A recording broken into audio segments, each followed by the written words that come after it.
윤아린, 25세. 5번의 낙방 끝에 6번째 도전에서 마침내 정도그룹 입사의 꿈을 이뤄냈다. 수백 대 1의 치열한 경쟁률, 그 수많은 서류 더미 속에서 그녀의 이름이 최종 명단에 올라갔을 때 하리는 온몸이 떨릴 만큼 기뻤다. 입사 확정 통보를 받고 나서 처음으로 눈물을 쏟았다. 겉으로는 늘 담담했지만 그녀에게 이 회사는 단순한 직장이 아니었다. 가난한 집안에서 자라 늘 독학으로 버텨온 세월, 어머니가 병원에서 야간 간병으로 생활비를 마련하고 할인이 장학금과 아르바이트로 등록금을 메우며 살아온 시간들이 전부 이 기회를 위해 존재했던 것만 같았다. 입사 후 첫 출근을 앞둔 날 밤, 할인은 잠을 이루지 못했다. 몇 번이고 옷장 문을 열었다 닫으며 면접 때 입었던 검은 정장을 다시 꺼내 입어보았다. 구두는 닦이고 또 닦였다.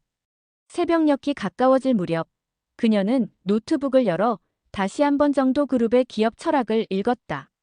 사람을 존중하는 기업, 혁신을 이끄는 리더라는 문구가 모니터에 뜨자 하리는 깊게 숨을 들이켰다. 드디어 나도 이 문장 속에 들어가는 사람이라는 생각에 문득 가슴이 벅차올랐다. 출근 당일 아침, 서울 도심을 가르는 지하철에 몸을 싣고 하리는 정도그룹 본사로 향했다. 수도권 최고가의 땅에 세워진 본사 건물은 언뜻 보면 미술관처럼 보일 정도로 웅장하고 세련된 외관을 자랑했다. 로비에 들어서자 높다란 천장과 유리로 빛나는 공간에 발걸음이 절로 멈췄다. 정문 옆 커다란 디지털 스크린에는 웰컴 뉴 탤런트라는 문구가 흐르고 있었고 그것이 자신을 향한 메시지처럼 느껴져 괜스레 입꼬리가 올라갔다. 안내를 맡은 인사팀 직원은 할인에게 밝은 미소로 명찰을 건네며 말했다. 윤아린 사원님, 입사를 진심으로 축하드립니다. 처음으로 윤아린 사원이라는 호칭을 듣는 순간 그녀는 이 자리에 오기까지 흘렸던 눈물과 땀방울이 머릿속을 스쳐갔다. 교육 일정이 끝난 후 소속 부서인 전략기획팀에 배치받은 하리는 팀원들과 첫 인사를 나누었다. 예상과 달리 분위기는 다정했고 상사들도 지나치게 권위적이지 않아 안심이 되었다. 비록 신입은 할인 혼자였지만 동기들과는 점심시간마다 연락을 주고받으며 서로의 상황을 공유했다. 첫 주는 바쁘면서도 즐거웠다.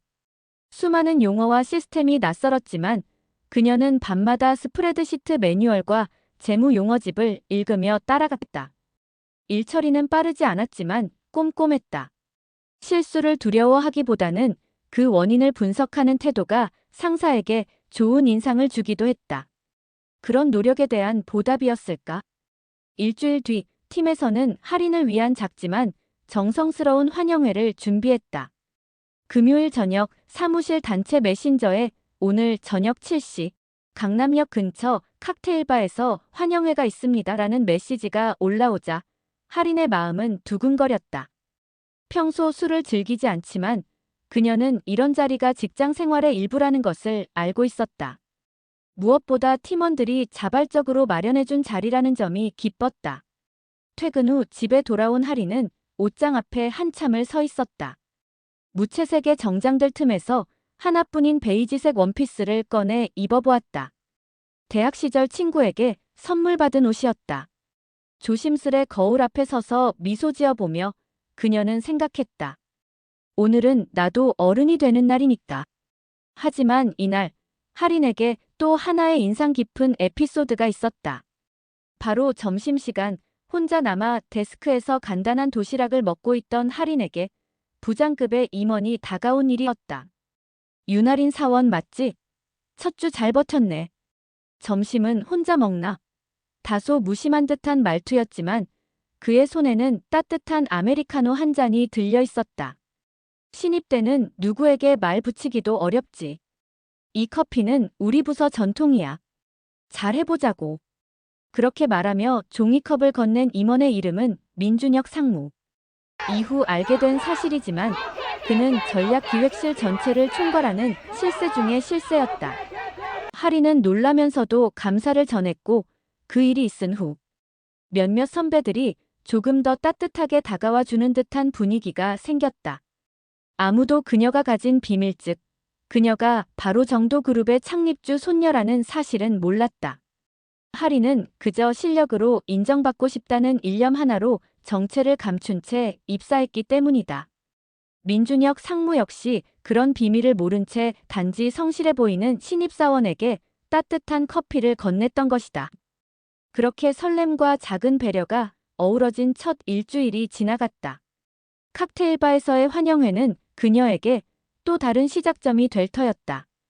하리는 늦은 오후 강남역 부근의 작은 골목에 위치한 고급 칵테일바 앞에 도착하며 살짝 긴장된 손으로 머리카락을 정리했다. 유리창 너머로 보이는 조명은 따뜻했고 웃고 있는 팀원들의 모습이 흐릿하게 비쳤다. 그녀는 그 순간을 소중히 기억했다. 마치 모든 문이 이제야 열리는 것만 같은 기분. 그녀의 마음속에는 기대와 희망이 가득 찼다. 하지만 그녀는 알지 못했다. 바로 그 문을 열고 들어서는 순간부터 그녀의 인생을 뒤흔들 사건들이 기다리고 있다는 것을. 그 설렘이 두려움으로 바뀌기까지는 그저 몇 시간뿐이었다. 퇴근 직전 팀 메신저에 하나의 공지가 떴다.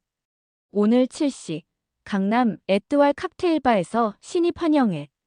모두 참석 바랍니다. 짧고 단정한 문장 끝에 박 팀장의 이모티콘 하나가 붙어 있었다.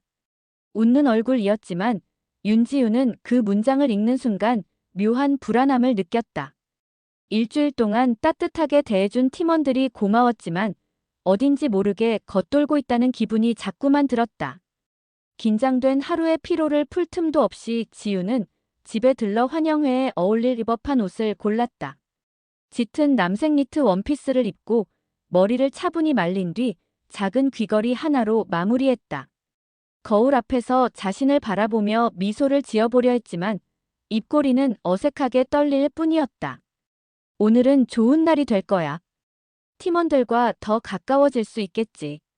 그렇게 스스로를 다독이며 그녀는 택시를 타고 칵테일바로 향했다. 에뜨왈 칵테일바는 입구부터 압도적인 분위기를 자랑했다. 중세 유럽풍으로 꾸며진 외관, 황금빛 조명이 흐르는 내부, 그리고 벽면을 따라 정렬된 수백 병의 칵테일. 지우는 약간 위축된 채 안내받은 별실문 앞에 섰다. 깊은 숨을 들이쉰 뒤 조심스레 문을 열자 둥근 원형 테이블을 둘러싼 팀원들이 환한 미소로 그녀를 맞이했다. 지우 씨 왔네요. 여기 앉아요. 사회생활이 처음인 그녀는 그 말에 마음을 놓았다. 환영받고 있다는 느낌은 늘 사람을 약하게 만든다. 테이블 위에는 고급 치즈와 과일, 다양한 종류의 칵테일이 놓여 있었다. 분위기는 부드럽고 유쾌했다. 박 팀장은 그녀에게 직접 칵테일을 따라주며 첫 주 잘 버텼네요. 앞으로 더 기대해요. 라고 말했다. 지우는 감사 인사를 하며 가볍게 건배를 따라했다. 분위기에 적응하려 애썼고 몇 번의 웃음이 오간 뒤 자기소개 시간이 돌아왔다. 신입답게 간단하게, 하지만 인상 깊게. 라는 박 팀장의 말에 지우는 자리에서 일어났다. 안녕하세요. 전략기획팀에 합류하게 된 윤지우입니다. 많이 배우고 싶고 함께 성장하고 싶어요. 잘 부탁드립니다. 준비한 말은 짧았지만 진심을 담았다. 박수 소리가 퍼졌고 칵테일 잔들이 서로 부딪히며 환영의 제스처를 전했다. 그러나 바로 그 순간 반대편에 앉아있던 정상우 과장이 갑자기 자리에서 일어났다. 사람들의 시선이 그를 향하자 그는 웃으며 말했다. 아니 신입이면 세례를 받아야죠. 우리 부서 전통이잖아요. 그러고는 그의 손에 들린 칵테일 잔을 천천히 지우의 머리 위로 들었다. 순간적으로 상황을 파악하지 못한 지우는 멈춰섰고 바로 그 다음 무지개색의 칵테일이 그녀의 머리 위로 쏟아졌다. 무지개색의 액체는 그녀의 머리카락을 타고 흘러내렸고 이마, 뺨, 목선을 지나 고운 니트 원피스를 적셨다. 너무나도 갑작스럽고 충격적인 상황에 지우는 아무 말도 할 수 없었다. 주변에서는 어이없는 웃음소리가 터졌고 누군가는 휴대폰을 들어 영상을 찍는 듯한 신용을 했다. 아이고, 신입 세례 너무 진지하게 받네라는 말이 어딘가에서 들려왔다. 박 팀장조차 에이 상우 과장. 너무 많이 부었잖아요. 이따 커피라도 사줘요. 라고 말하며 웃고 말았다. 누군가가 티슈를 건넸지만 그마저도 어딘지 모르게 비웃음 섞인 친절처럼 느껴졌다. 지우는 얼굴을 숙인 채 말없이 별실을 빠져나왔다. 고급 칵테일바의 조명 아래에서 그녀의 뺨 위로 눈물이 떨어졌다. 칵테일 냄새가 코끝에 진하게 남은 채 지우는 화장실 안세면대 앞에 서 있었다. 거울 속 자신의 모습은 상상 그 이상으로 비참했다. 젖은 머리카락, 붉게 물든 옷, 얼룩진 눈화장. 이게 정말 환영인가? 회사라는 곳은 이토록 잔인한 곳인가? 입술을 꾹 다문 채 눈물을 참으려 애썼지만 멈추지 않는 울음은 속수무책이었다. 그리고 그 순간 문틈 사이로 여성 직원 2명의 목소리가 들려왔다. 야, 진짜 정 과장 너무 심했지 않아? 근데 너도 봤지? 지우 씨 멘붕 온 거. 그 표정. 좀 웃겼다. 조용한 화장실 안에서 울음소리와 조롱 섞인 대화가 교차했다. 지우는 아무 소리도 내지 못한 채 그대로 세면대 옆 바닥에 주저앉아 떨리는 손으로 핸드폰을 꺼냈다. 그저 엄마에게 전화를 걸고 싶었다. 하지만 화면을 바라보다 결국 취소를 눌렀다. 가족에게 이런 모습을 보여줄 수는 없었다.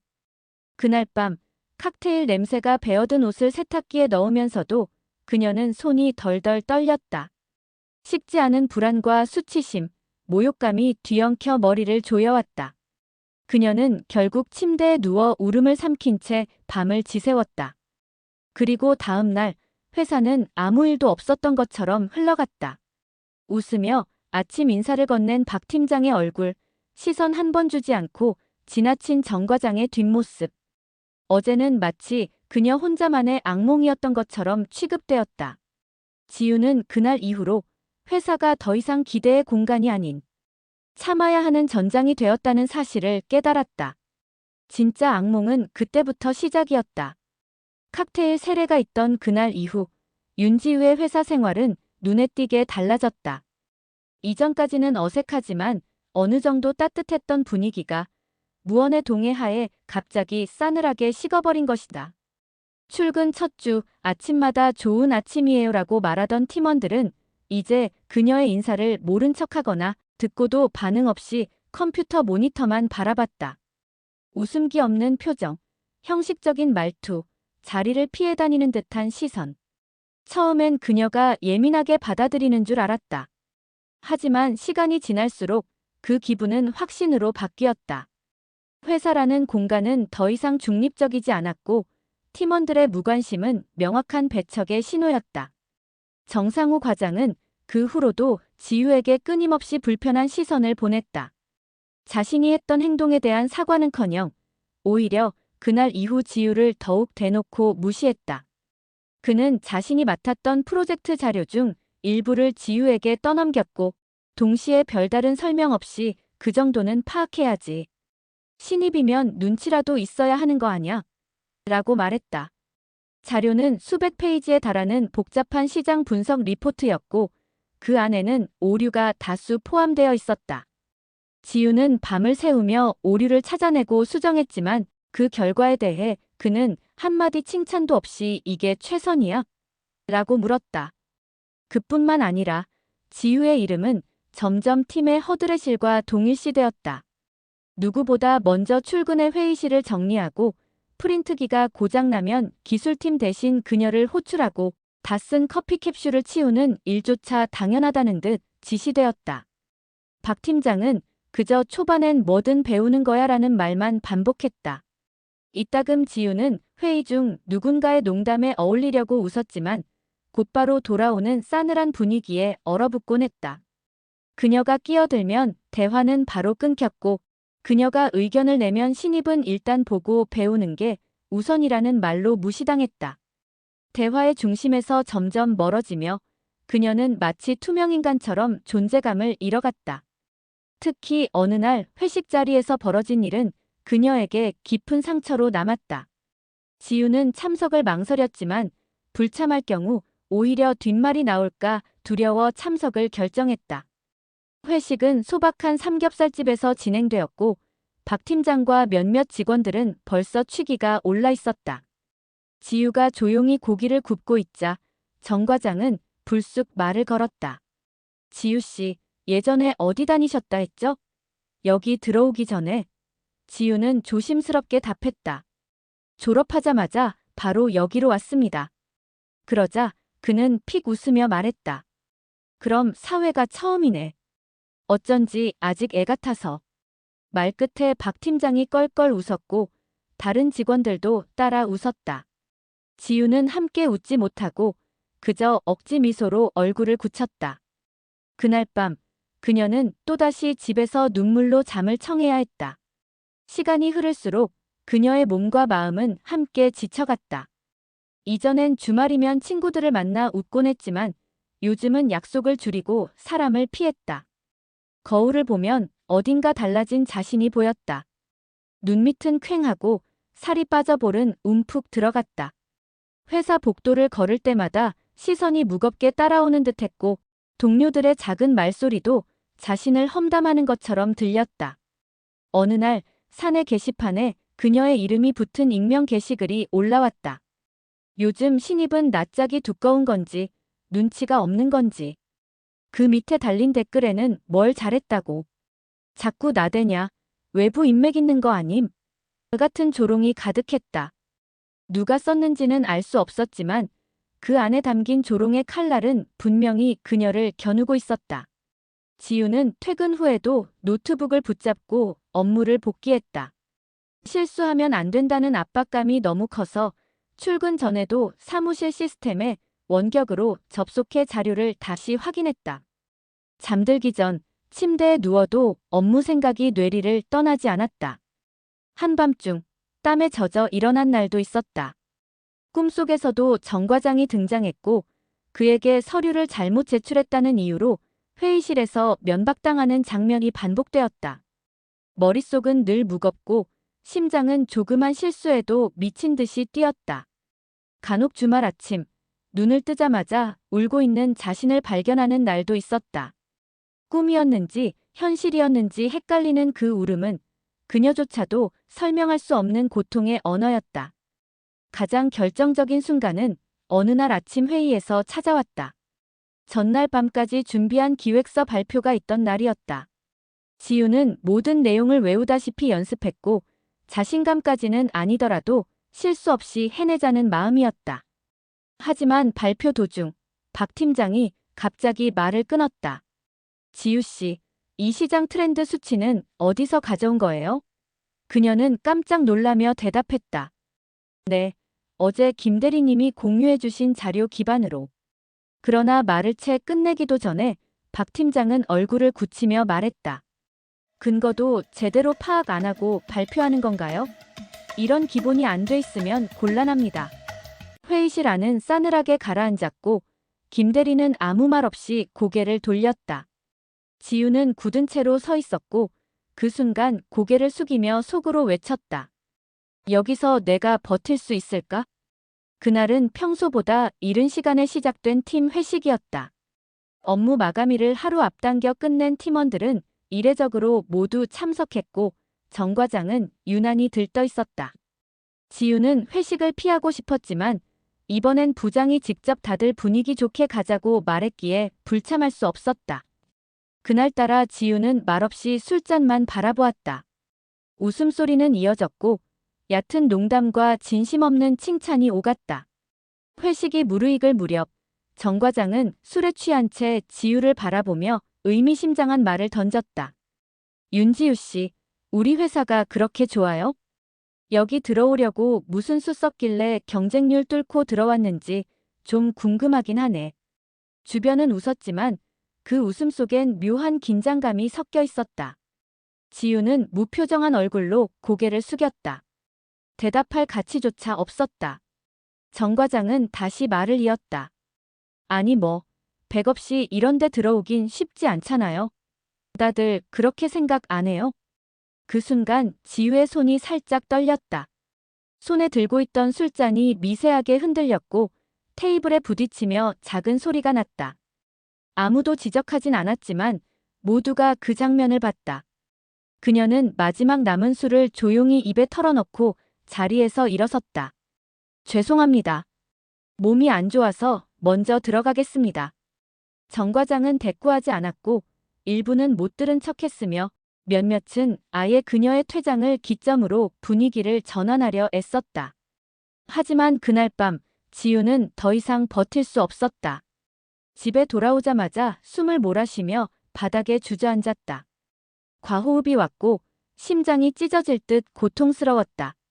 휴대폰을 붙잡은 채 119를 누를까 고민하던 그녀는 결국 정신을 잃었다. 병원 천장의 희미한 형광등 불빛 아래 그녀는 어머니의 흐느낌으로 깨어났다. 지우야, 괜찮아. 엄마 여기 있어. 병원에 실려온 이유는 급성 스트레스 반응과 적응장애.